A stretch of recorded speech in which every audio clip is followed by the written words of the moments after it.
हिमाचल की कांग्रेस सरकार के फैसलों के बाद हो रही फजीहत और घाटे में चल रहे टूरिज्म के 18 होटलों को बंद। कोर्ट के आदेशों के बाद बीजेपी विधायक रणधीर शर्मा ने कांग्रेस सरकार पर बड़ा जुबानी हमला बोला है। उन्होंने कहा कि खनन माफिया के सरगना हमीरपुर में है, जिनको मुख्यमंत्री का संरक्षण प्राप्त है। ईडी की गिरफ्तारी इस बात का सबूत है। बीजेपी विधायक रणधीर शर्मा ने शिमला में पत्रकार वार्ता कर कहा कि हिमाचल की वर्तमान सरकार हर क्षेत्र में फेल साबित हुई है। रणधीर शर्मा ने कहा कि हिमाचल भवन की नीलामी के आदेशों के बाद मुख्यमंत्री पूर्व की सरकार पर दोष लगा रहे हैं। ये सरकार 64 करोड़ रुपए देने में नाकाम रही है। उन्होंने कहा कि न्यायाधीशों पर टिप्पणी करने के बजाय सरकार का पक्ष न्यायालय में सही तरीके से न रखने वाले अधिवक्ताओं से जानकारी लेनी चाहिए। रणधीर शर्मा ने आरोप लगाया कि वर्तमान सरकार में माफिया का दबदबा है। पिछले कल मुख्यमंत्री के हलके से ईडी द्वारा की गई 2 गिरफ्तारियों से साबित हो गया है कि खनन माफिया को मुख्यमंत्री का संरक्षण प्राप्त है। उन्होंने दावा किया कि ये सरकार माफिया द्वारा ही चलाई जा रही है। पंजाब दस्तक के लिए सुरेंद्र राणा की रिपोर्ट। इस प्रेस वार्ता में आप सबका मैं हार्दिक स्वागत करता हूं, अभिनंदन करता हूं। हिमाचल प्रदेश की वर्तमान कांग्रेस सरकार द्वारा लिए जा रहे फैसलों और माननीय उच्च न्यायालय द्वारा दिए जा रहे निर्णयों से ये साबित होता है कि हिमाचल प्रदेश की कांग्रेस की सरकार हर फ्रंट पर फेल है, हर क्षेत्र में विफल हुई है और हर दृष्टि से नाकाम सिद्ध हो रही है। भारतीय जनता पार्टी लगातार आरोप लगा रही कि यह सरकार माफिया राज के दबाव में काम करती है। इस सरकार में माफियों का दबदबा है, चाहे बात खनन माफिया की हो, चाहे ड्रग माफिया की हो, चाहे वन माफिया की हो, चाहे भू माफिया की हो, और यहाँ तक कि इस सरकार के कार्यकाल में तो तबादला माफिया भी सक्रिय हुआ है। सरकार द्वारा लगातार दिए जा रहे संरक्षण के कारण प्रदेश माफियों के गिरफ्त में है। हमने ये भी कहा था कि खनन माफिया के सरगना कहीं और नहीं, हिमाचल प्रदेश के मुख्यमंत्री जी के विधानसभा क्षेत्र में है और उन्हें मुख्यमंत्री जी का संरक्षण मिलता है। पिछले कल एनफोर्समेंट डायरेक्टोरेट द्वारा की गई गिरफ्तारियों ने हमारे आरोपों को सत्य सिद्ध किया है। जो 2 गिरफ्तारियां हुई, दोनों नादौन विधानसभा क्षेत्र से, मुख्यमंत्री जी के चहेते। यही नहीं, ये खनन माफिया तो पूरे प्रदेश में पैर पसार रहा है। बात चाहे ऊना जिला की लीजिए, बात चाहे बद्दी बरोटीवाल नालागढ़ जिला की लीजिए, बात चाहे सिरमौर जिला की लीजिए, यहाँ तक कि कांगड़ा क्षेत्र में भी जो सीमावर्ती क्षेत्र हैं, उसमें सरकार के कर्णधारों के संरक्षण में माफिया फल फूल रहा है और कई जगह तो सरकार के कर्णधार भी इसमें शामिल हैं। और इस विषय को लेकर खनन माफिया के दबाव में सरकार काम करती नजर आती है और कई ऐसे उदाहरण सामने आते हैं कि जब सरकार के उन माफियों को संरक्षण देने के आदेश कोई प्रशासनिक अधिकारी नहीं मानता तो विवाद भी खड़े हो रहे। परंतु ये सरकार इतनी माफिया राज के चंगुल में फंस गई है कि ये कोई भी कार्रवाई करने में नाकाम रही है। ड्रग माफिया किस तरह से शरेआम प्रदेश में अपने कारनामे करता है वो किसी से छुपा नहीं है। वन माफिया के लिए तो सरकार ने ही निर्णय लेकर जंगल के कटान करने के रास्ते खोले हैं। ऐसे ये सरकार माफिया के दबाव में काम कर रही है और भारतीय जनता पार्टी का मानना है कि ये सरकार माफिया द्वारा ही चलाई जा रही है। दूसरा मैं कहना चाहता हूं,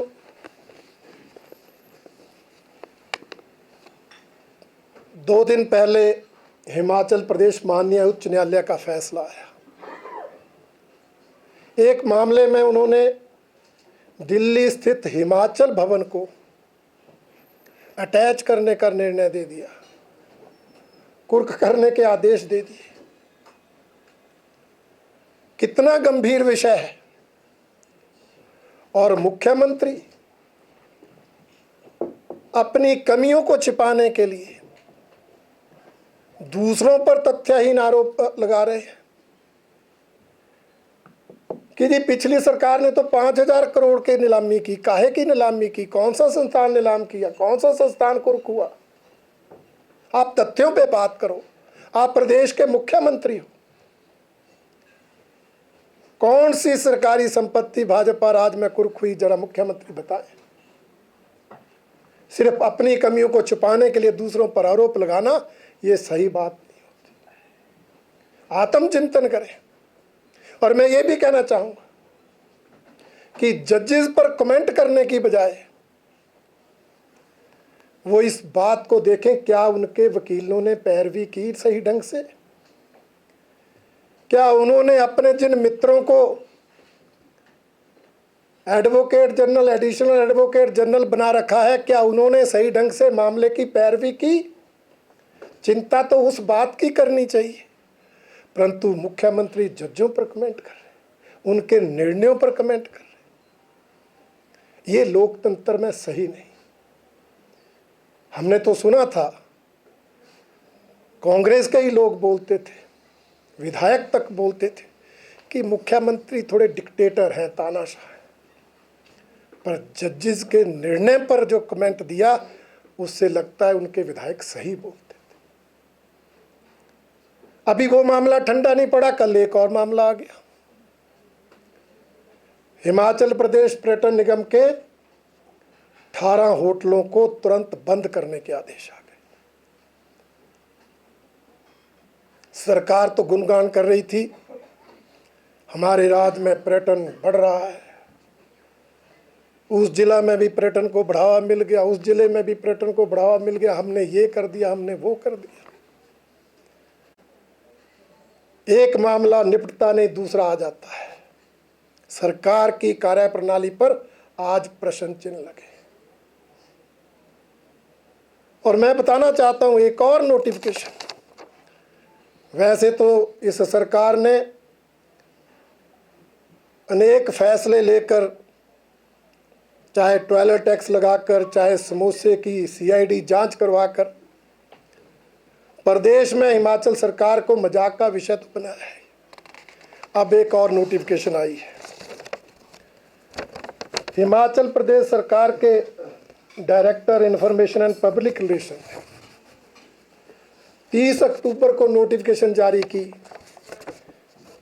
कि जो मुख्यमंत्री जी की सरकारी बैठक हो, सरकारी कार्यक्रम हो, जो अनेक विभाग की बैठकें हों, मुख्यमंत्री जी की वही फोटो छापी जाए जो पब्लिक रिलेशन अप्रूव करे। लाइन क्या लिखी है कि in some cases these photographs portray inappropriate gestures and could potentially harm the public image of the honorable CM। मतलब सरकार ये मानती है कि मुख्यमंत्री की इमेज फोटो से बनती है। फिर तो किसी हीरो को मुख्यमंत्री होना चाहिए। मैं मुख्यमंत्री से कहना चाहूंगा, फोटो से इमेज नहीं बनती, जनहित में काम करने से इमेज बनती है। प्रदेश हित में काम करके निर्णय लेकर इमेज बनती है। समोसा नहीं मिला तो सीआईडी की जांच कराकर इमेज नहीं बनती। जनता पर टॉयलेट टैक्स लगाकर इमेज नहीं बनेगी। फोटो जितना मर्जी अच्छा छाप लो, परंतु जब तक आप जनता के हित में निर्णय नहीं लेंगे, जब तक आप प्रदेश के हित में फैसले नहीं लेंगे, जब तक आप प्रदेश की आय बढ़ाने कोई अच्छा काम नहीं करेंगे, तब तक आपकी इमेज नहीं बनेगी। फोटो जितने मर्जी अच्छे छपवा लें। इसलिए ये हास्यास्पद निर्णय लेने की जो कड़ी चली हुई है, उस कड़ी में एक और बढ़ोतरी इस सरकार ने की है। और हम यही कहना चाहते हैं कि मुख्यमंत्री जी अभी भी संभलो। हिमाचल प्रदेश देश ही नहीं दुनिया में मजाक का विषय बना है और उसकी जिम्मेवार आपकी सरकार है, आपके निर्णय हैं, आपके फैसले हैं। इसलिए गंभीरता से आत्मचिंतन करें, गंभीरता से जनहित प्रदेश हित में काम करना शुरू करें। अन्यथा भारतीय जनता पार्टी आने वाले समय में इस सरकार द्वारा लिए जा रहे जन विरोधी निर्णयों के खिलाफ भी और प्रदेश हित के खिलाफ जो काम किए जा रहे हैं उसके विरोध में भी आंदोलन करने से पीछे नहीं हटेगी। और इस सरकार को ऐसे अनेक विषयों पर जो चाहे जनता के हितों के खिलाफ है, चाहे प्रदेश के हितों के खिलाफ है, उन पर सरकार को कटघरे में खड़ा करती रहेगी। वो आपके 18 होटलों घाटे पे चल रहे हैं, उनको लाभ पर लाने के लिए आपने प्रयास नहीं किए। मामला अगर अदालत में गया तो आपके मित्रों ने सही ढंग से पैरवी नहीं की और आज आदेश आ गया 18 होटलों को बंद करने का।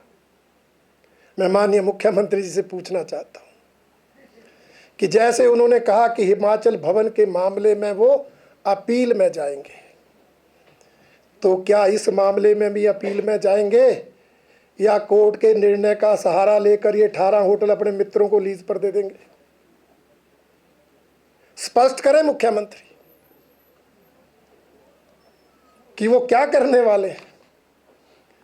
हमें तो लगता है जिस तरह से ये मित्रों की सरकार चली है, मित्र सीपीएस, मित्र कैबिनेट रैंक के चेयरमैन, वाइस चेयरमैन, मित्र एडवोकेट जनरल, मित्र एडिशनल एडवोकेट जनरल, अब जो मित्र बचे कहीं उनको ये जो आदेश आया उसका सहारा लेकर ये होटल लीज पर ना दिया।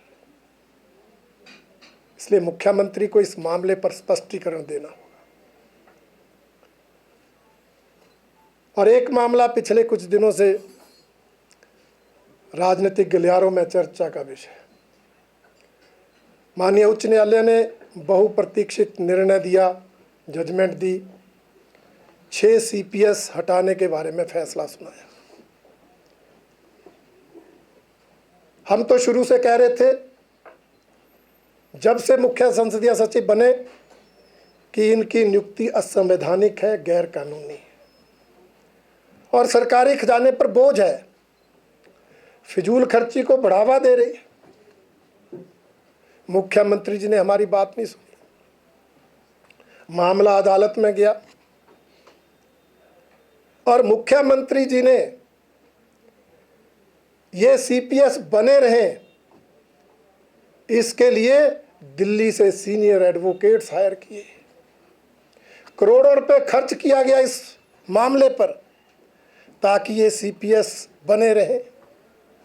उसके बावजूद माननीय उच्च न्यायालय ने फैसला दे दिया उनको हटाने का, तो अब सुप्रीम कोर्ट में जा रहे हैं, वहां भी सीनियर एडवोकेट किए जा रहे हैं।